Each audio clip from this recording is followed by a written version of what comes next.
Inson biror ne'matni yo'qotmaguncha uning qadriga yetmaydi. Bunga navbatdagi lavhamizdagi mahkumaning hikoyasi misol bo'la oladi. Uning o'ylamay bosilgan qadami ortidan nafaqat o'zi ozodlikdan mahrum bo'ldi, balki guldek farzandini ham baxtli bolalikdan mosuvo qildi. Samarqanddan tayyorlangan lavha bilan dasturimizni davom ettiramiz.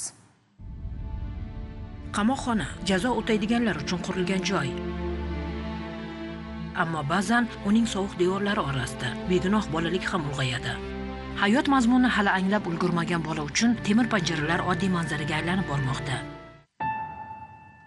Endigina 2,5 yoshni qarshi olgan bu go'dakning bolaligi keng hovlilarda emas, balki Pastarg'omdagi manzil koloniya devorlari orasida o'tmoqda. U dunyoga kelgan paytdayoq onasi jazo muddatini o'tayotgan edi. Onasining qilgan xatosi sabab chaqaloq ham qamoq muhitida o'sishga mahkum bo'ldi.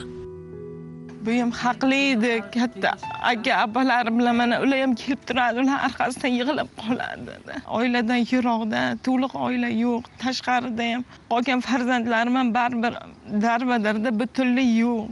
Onaga nisbatan jinoyat ishi qo'zg'atilgan vaqtida u homilador edi. Qalbida ona bo'lish orzusi, taqdirida esa hali dunyoga kelmagan farzandning kelajagi bor edi.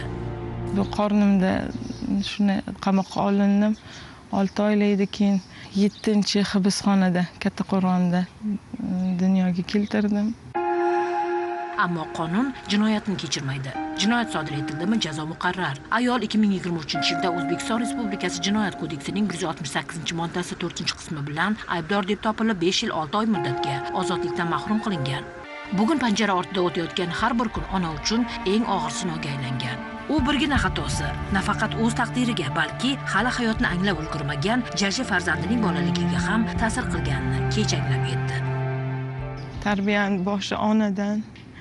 Bu yerda ona baribir qamoqda bo'lganda farzandlar u yerda hozir onam yaxshi qarayaptilar.